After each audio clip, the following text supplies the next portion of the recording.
गर्मियों की एक रात थी और नील, रिया और अर्जुन एक छोटे से गांव में पहुंचे।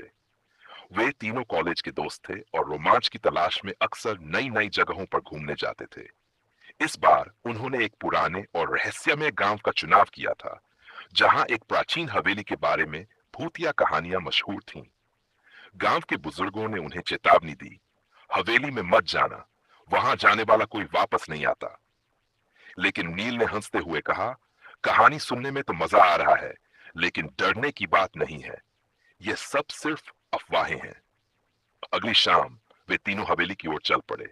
हवेली सुनसान इलाके में थी और वहां पहुंचते ही उन्हें एक अजीब सी ठंडक महसूस हुई, जैसे हवा भी वहां रुक गई हो। हवेली का बड़ा सा लोहे का दरवाजा जंग से भरा हुआ था, लेकिन खुला हुआ था।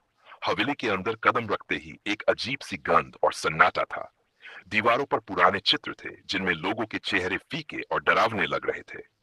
रिया ने एक तस्वीर की ओर इशारा किया, ये देखो, ये तस्वीर तो हिल रही है। अर्जुन ने मजाक में कहा, यह तुम्हारा वहम है।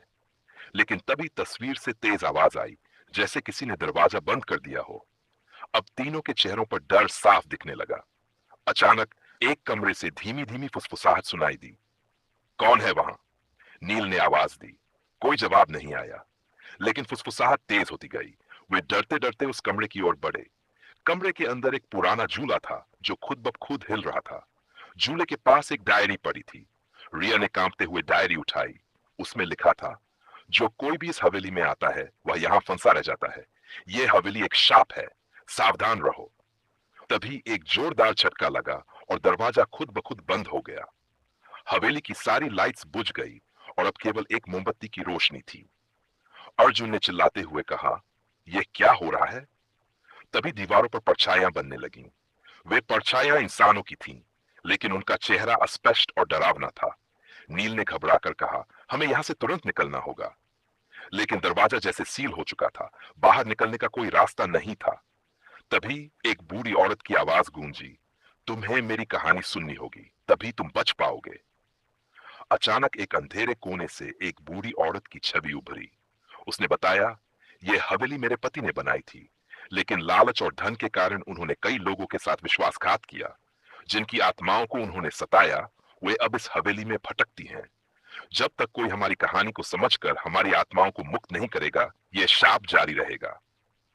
नील ने साहस जुटाकर पूछा, हम आपकी मदद कैसे कर सकते हैं? बूढ़ी औरत ने कहा, तुम्हें इस हवेली के तहखाने में जाना होगा और वहां एक ताबूत खोलना होगा। लेकिन याद रखना, हर कदम पर तुम्हारी परीक्षा होगी। तीनों ने हिम्मत करके तहखाने में जाने का फैसला किया। सीढ़ियां अंधेरी और संकरी थीं। नीचे पहुंचते ही ठंडक और तेज हो गई। वहां एक बड़ा ताबूत रखा था। जैसे ही नील ने ताबूत का ढक्कन खोला, हवा के तेज झोंके ने चारों तरफ अंधेरा कर दिया। ताबूत के अंदर कुछ नहीं था, लेकिन एक चमकदार रोशनी निकली और बूढ़ी औरत की आवाज गूंजी, तुमने हमें मुक्त कर दिया, अब जाओ, हवेली छोड़ दो। दरवाजा खुल गया और तीनों तेजी से बाहर भागे। बाहर आते ही हवेली अचानक गायब हो गई और वहां सिर्फ एक वीरान मैदान बचा था। वे समझ गए कि यह सब एक हंसी में शाप था जो अब खत्म हो चुका था। लेकिन जब उन्होंने पलटकर देखा तो रिया के हाथ में वही डायरी थी। उस पर लिखा था, कहानी तो खत्म हुई, पर हवेली अभी भी जिंदा है।